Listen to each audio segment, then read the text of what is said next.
എമ്പുരാൻ സിനിമയുടെ ബുക്കിംഗ് നാളെ മുതൽ ആരംഭിക്കും. മാർച്ച് 21 രാവിലെ 6 മണി മുതലാണ് എമ്പുരാന്റെ ടിക്കറ്റ് ബുക്കിംഗ് ഓപ്പൺ ആവുക. മാർച്ച് 27 എത്തുന്ന ചിത്രത്തിന്റെ ഇന്ത്യയിലെ തിയേറ്ററിലേക്കുള്ള ടിക്കറ്റ് ബുക്കിംഗ് ആണ് നാളെ ആരംഭിക്കുന്നത്. അണിയറ പ്രവർത്തകർ പുറത്തുവിട്ട പോസ്റ്റിന് താഴെ ചില രസകരമായ ചോദ്യങ്ങളുമായി ആരാധകർ ഇതിനകം തന്നെ രംഗത്തെത്തി. പറഞ്ഞ സമയത്തിന് മുൻപേ ട്രെയിലർ വന്നതുപോലെ ബുക്കിംഗും നേരത്തെ ഓപ്പൺ ആകുമോ എന്ന് ചോദിക്കുന്നവരുമുണ്ട്. ചിത്രത്തിന്റെ ഓവർസീസ് ബുക്കിംഗ് നേരത്തെ തന്നെ ആരംഭിച്ചിരുന്നു. മികച്ച പ്രതികരണമായിരുന്നു വിദേശ രാജ്യങ്ങളിൽ നിന്നും. മാർച്ച് 27 രാവിലെ 6 മണിക്കാണ് എമ്പുരാന്റെ ആദ്യ ഷോ നടക്കുക. കേരളത്തിലും മറ്റ് സംസ്ഥാനങ്ങളിലുമായി സിനിമയുടെ നിരവധി ഫാൻസ് ഷോകളും നടക്കുന്നുണ്ട്.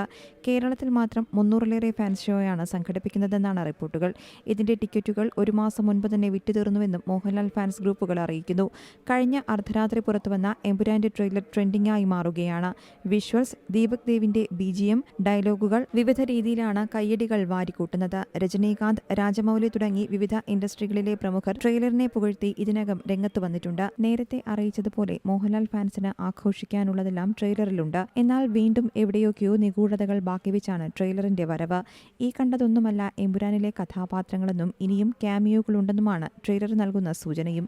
പുറംതിരിഞ്ഞു നിൽക്കുന്ന ഡ്രാഗൺ ചിഹ്നമുള്ള ഷർട്ട് ധരിച്ച വ്യക്തി ആരെന്ന ചോദ്യവും ബാക്കിയാണ്. എന്തായാലും എമ്പുരാൻ ഇതുവരെ മലയാളം കണ്ട ഏറ്റവും വലിയ സിനിമയായിരിക്കുമെന്ന ഉറപ്പാണ്. പൃഥ്വിരാജ് സിനിമയിൽ ഒളിപ്പിച്ചിരിക്കുന്ന ബ്രില്യൻസ് എന്താണെന്ന് കാണാനുള്ള ആകാംക്ഷയിലാണ് ഇപ്പോൾ ആരാധകർ മുഴുവൻ. News desk C Malayalam news. ഏറ്റവും പുതിയ വാർത്തകളും വിശേഷങ്ങളും വിരൽ തുമ്പിലറിയാൻ സി മലയാളം ന്യൂസ് എല്ലാ ഡിജിറ്റൽ പ്ലാറ്റ്ഫോമുകളിലും ലഭ്യം.